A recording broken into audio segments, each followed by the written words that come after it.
Hello everybody, this is Brett from Gelatin Skeleton and also from Mystery Music Box.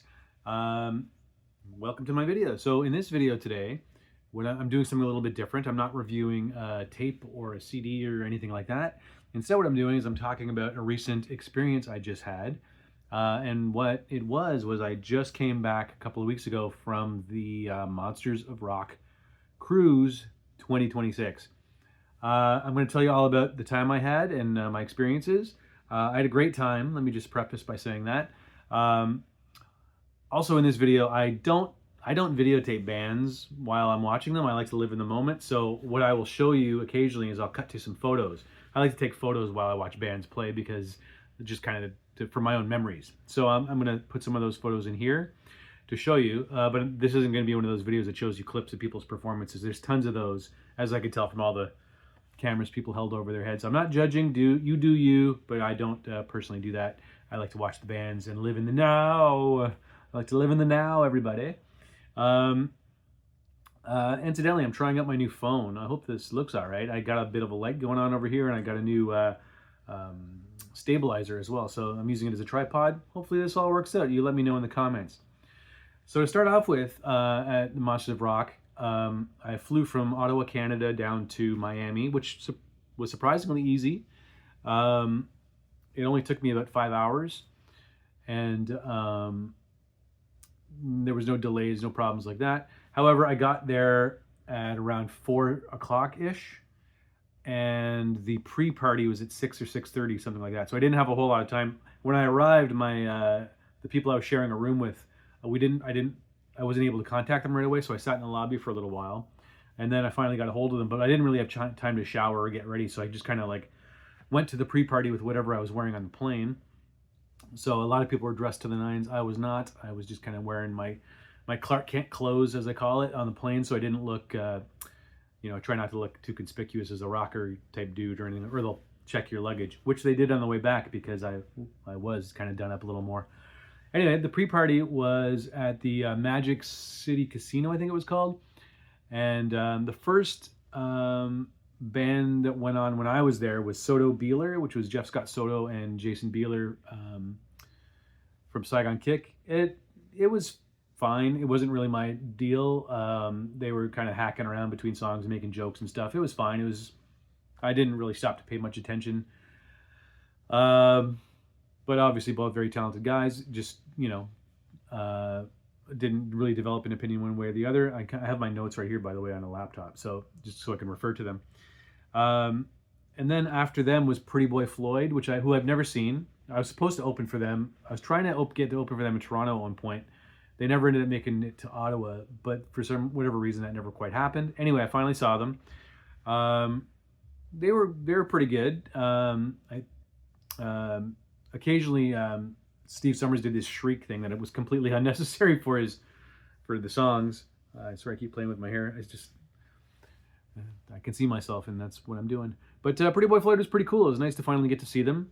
The crowd seemed to really like it. It was quite jarring to be in Canada, and then all of a sudden in Miami and going like, oh my God, I can't believe I'm seeing Pretty Boy Floyd in the blazing heat. So it was kind of cool. Well, I mean, it wasn't cool. It was hot, but it was a cool experience. So I enjoyed Pretty Boy Floyd. What was surprising, though, is they went on before a Poison tribute band. You would think the tribute band would go on early. But afterwards, they was a shot of Poison. And they were a pretty good Poison tribute. They play all the songs that we knew. It was a long set, though. I think they even played longer than Pretty Boy Floyd.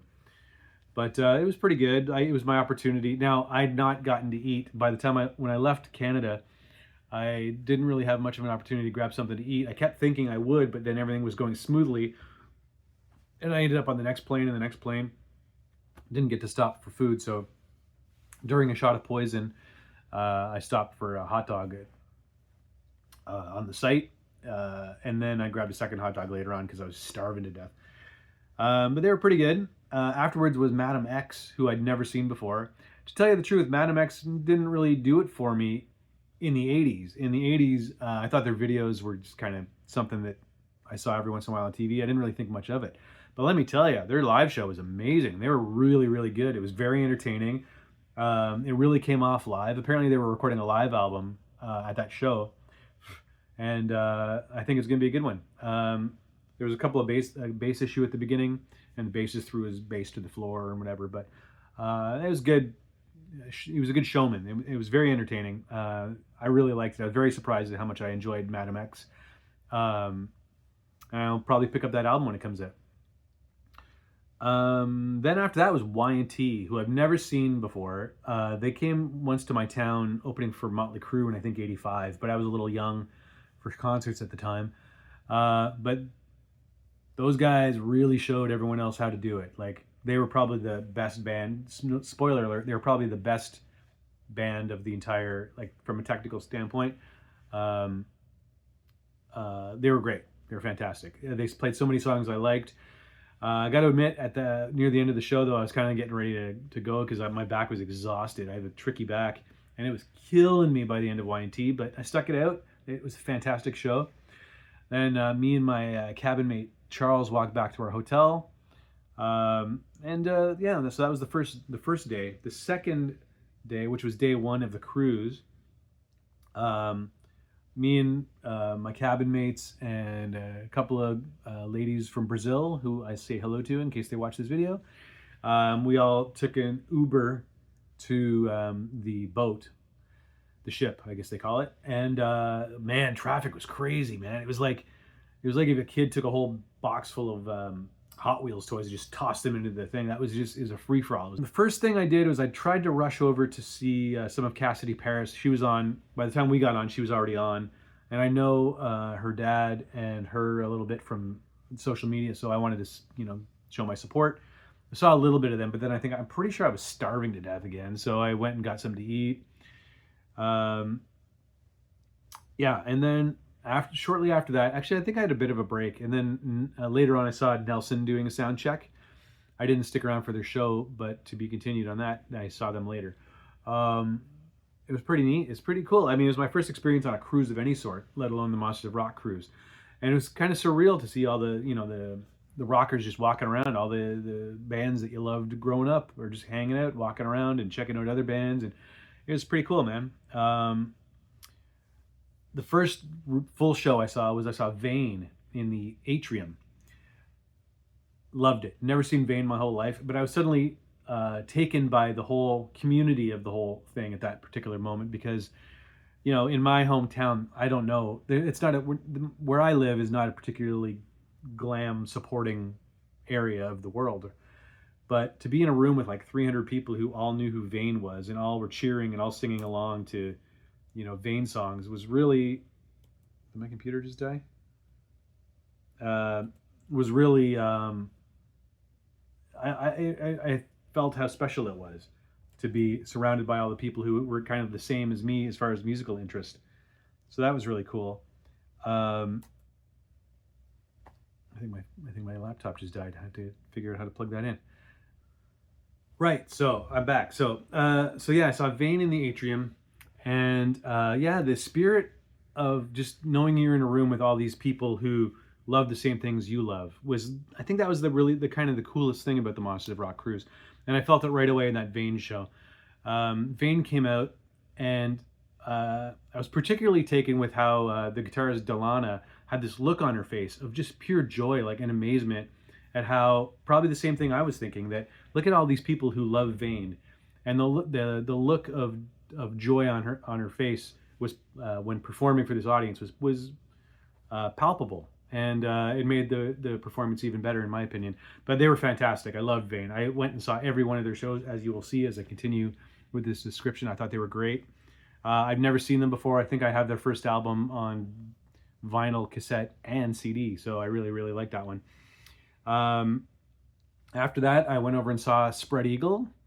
I really like Spread Eagle as well. I have both of their MCA albums from back in the day.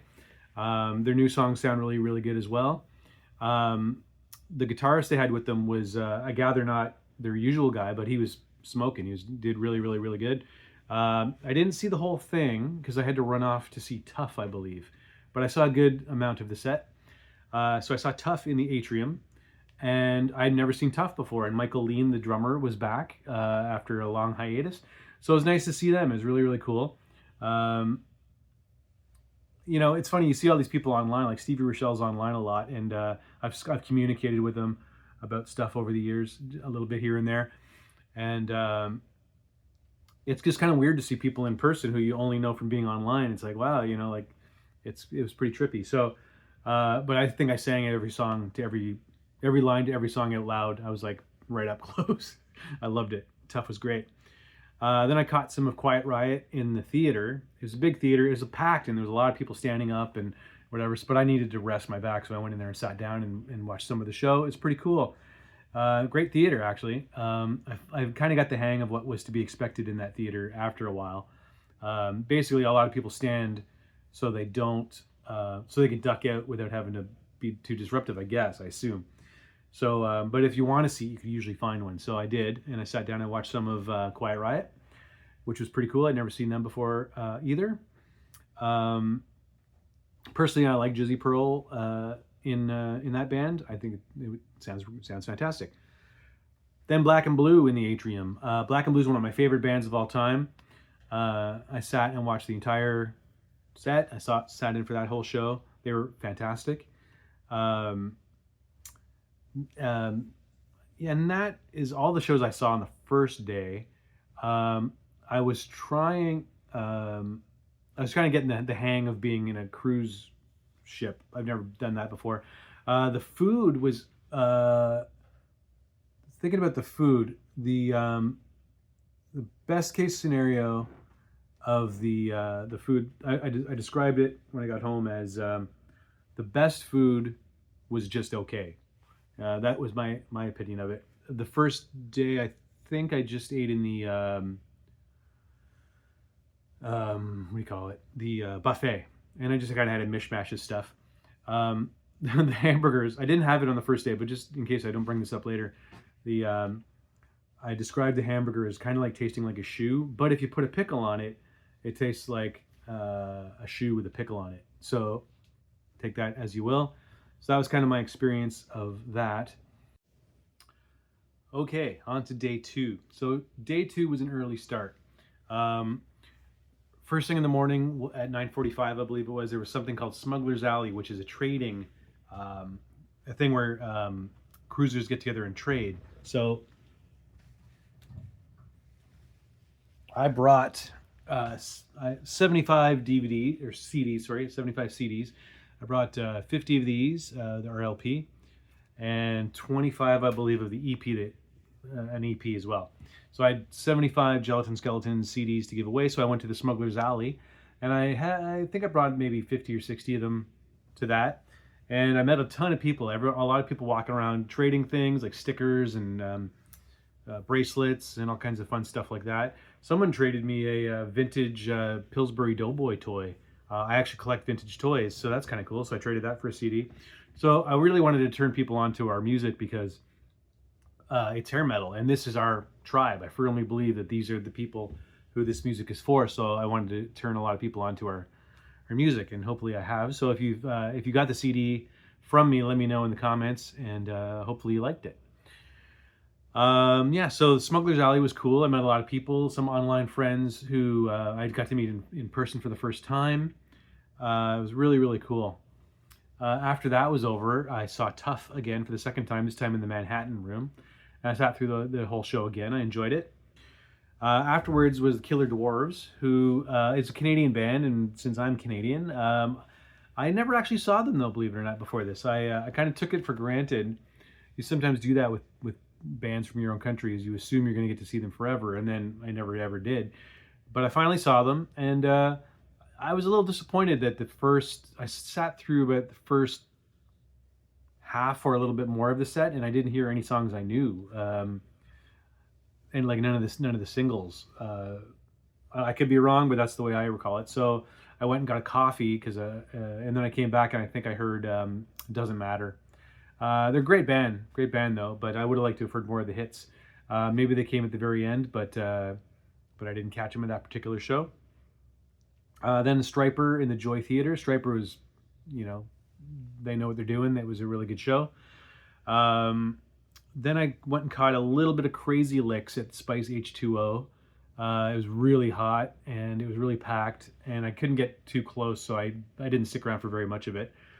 Um, another reason is because I wanted to really go see Reb Beach, who was over at the where was he? The Manhattan Room, and I love Winger. Winger's one of my favorite bands, and I met Reb Beach I think the night before. I'd actually ran into him on a staircase, and I told him this story of how during the pandemic, the song "Better Days Coming" kind of gave a little bit of comfort to us, and so I shared that story with him, and he was happy to hear it. I gather.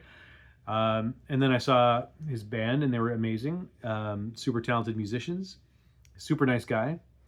After that was Heaven's Edge, who I saw for the first time. I love Heaven's Edge's self-titled album, which I've had for many, many, many years. They were excellent. They were super fantastic. And Mark Evans did an intro for the song. Oh